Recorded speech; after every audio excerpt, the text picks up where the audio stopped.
Evergreen charitable ट्रास्टनि मोनसे बाखनायजाथाव हाबा माहारियारि हाग्रा सिखोनाजाराव गोबां दाखोर दाला जानानै थानायखौ साखोन-सिखोन खालामदों।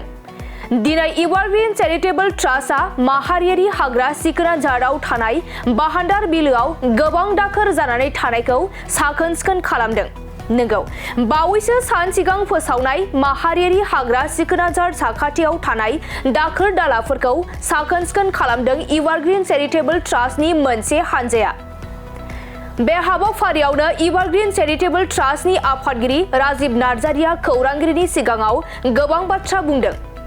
बिथाङा बुंदों दि माहारियारि हाग्रा सिखोनाजार हाग्राखौ रैखाथि होनायाव गासैबो बाहागो लानांगौ होननानै बिथां एवरग्रीन चैरिटेबल ट्रस्टनि आफादगिरि राजीव नार्जारिया बुंथिदों। लोगोसे बिथाङा बुंबावदों एवरग्रीन चैरिटेबल ट्रस्टनि सोद्रोमाफोरनि थांना थानायनि राहाखौ सरकारा लानांगौ होननानै बुंदों। बेनि अनगायैबो एवरग्रीन चैरिटेबल ट्रस्टनि आफादगिरि राजीव नार्जारिया खौरांगिरिफोरनि सिगाङाव बे हाबाफारिनि गेजेरजों आरोबाव मा बाथ्रा फोरमायखो आबुङै मिथिनानै लानि फै।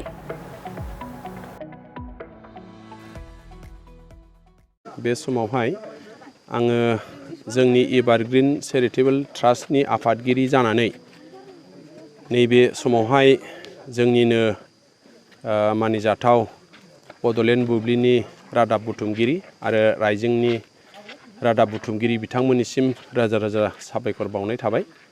आरो बेजों लोगोसे जोङो दिनै रायजो राजानि सिगाङावहाय बेखौनो फोरमायनो सानदों दि जोंनि नैबे सिखना जोहोलाव नेशनेल पार्कनि सिङावहाय मोनसे जोंनिनो बिर सिखना जोहोलावनि खौसेथि खाम्फा, बेयाव दिनै गोबां जोंनि बर' माहारिनि रायजो राजाफ्रा बेवहाय माहारि आरो थांनानै थानायनि माखासे गोनांथिफोरखौ लानानै फुजा होनायनि गेजेरजों बेखौ गोदो गोदायनिफ्रायनो साखोन सिखोनै लाखिनायनि हाबाफारिखौ लाबोदोंमोन। दा बेयाव जोंनि एवरग्रीन चैरिटेबल ट्रस्टनिफ्राय जानानै नैबे सिखना जोहोलाव खौसेथि खाम्फाखौ जोङो साखोन सिखोन खालामनो होननानै जोंनि एवरग्रीन चैरिटेबल ट्रस्टनि गोबां मेम्बार्सफ्रा बेयाव फैनानै दिनै गोबां माखासे प्लास्टिक आरो माखासे हाग्रा बेफोर गासैबो जायगाफोरखौ जोङो फोसाबफैदों।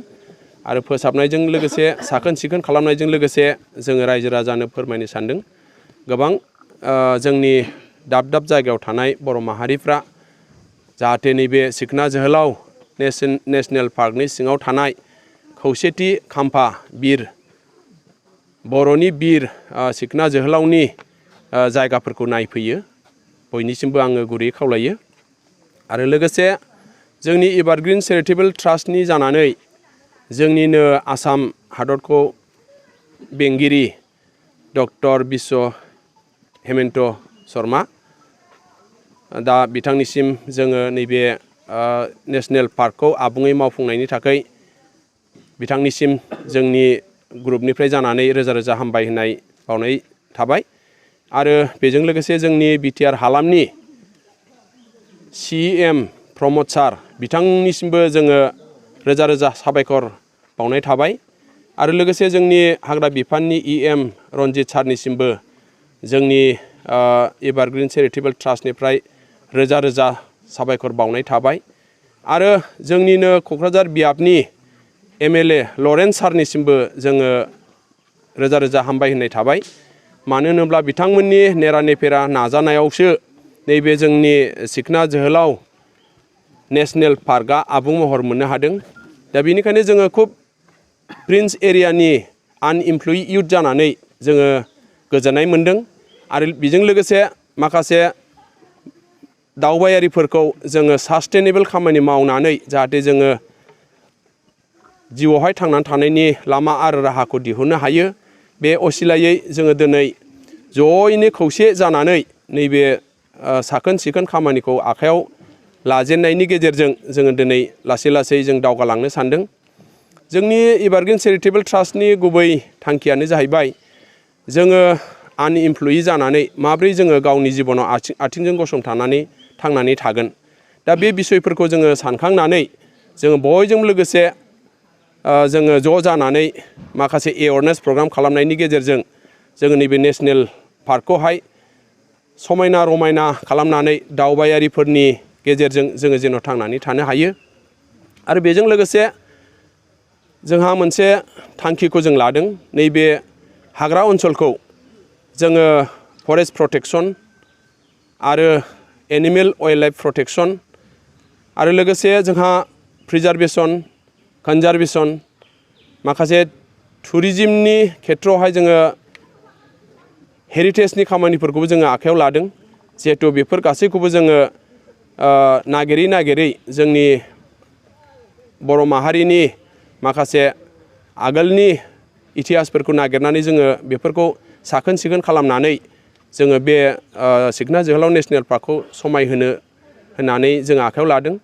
दा नैबे आनइमप्लयि इयुथखौ जोङो माखासे जोंनि बिटिआर गभर्नमेन्टनिसिम जोङो गुरैयै खावलायदों जोङो सास्टेनेबल खामानि मावनायजों लोगोसे जोंनि आनइमप्लयि इयुथखौ माखासे हमस्टेनि गेजेरजों आरो टुरिस्ट गाइडनि गेजेरजों आरो लोगोसेयै जोंहा गारि जिपसि साफारि आरो माखासे जोङो बेबादिनो एनिमेल वाइल्ड लाइफ प्रटेक्शन प्रिजार्भेशन आरो फरेस्ट कनजारभेशन बे खामानिफोरखौ जोङो मावलांनायनि गेजेरजों जोङो दिनै बे सिखना जोहोलाव नेसनेल पार्कखौ जोङो समायहोगोन।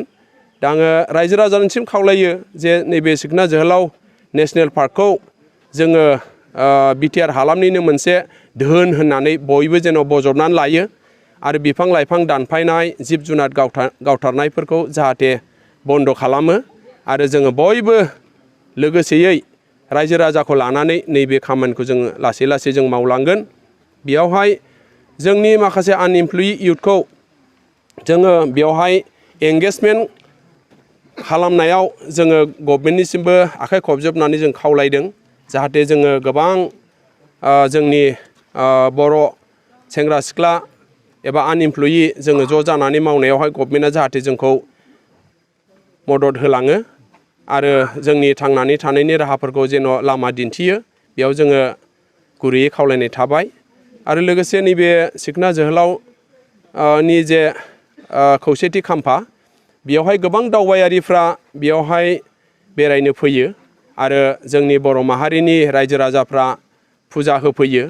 दा बेयावहाय जोङो जोंनि एभारग्रिन एनजिअनिफ्राय जोङो बेयाव मोनसे समस्याखौ जों नुदों बेनो जाहैबाय लेट्रिन आरो इउरिनेल जोंनि नैबे साखाथियावहाय लेट्रिन आरो इउरिनेल जुदि जोंनि दानि बिटिआर गभर्नमेन्टआ जुदि अननानै लुनानै होयोब्ला गोबां दावबायारिफोरनि थाखाय सुजुग आरो सुबिदा जागोन होननानै जोङो गुरैयै खावलायदों अननानै बे सेंसनखौ खालामनानै मावफुंनानै होयो।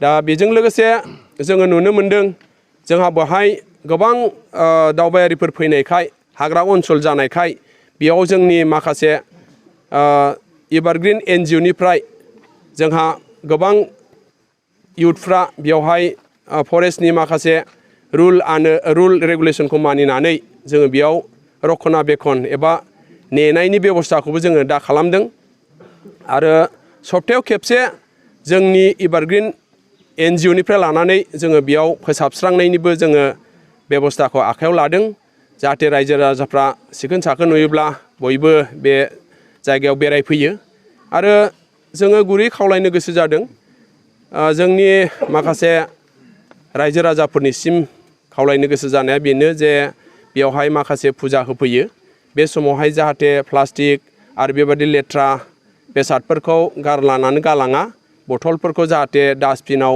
गालाङो साखोन सिखोनाव बेखौनो खावलायनो गोसो जादों जों जे आनइमप्लयि जानानै दिनै नैबे सिखना जोहोलाव नेसनेल पार्कखौ माखासे होबथानायनि बेबस्था बे आखायाव लादों जाहाथे गभर्नमेन्टआ जोंखौ जोंनि थांनानै थानायनि राहाफोरखौ होलाङो बिनिखायनो जोङो खावलायदों।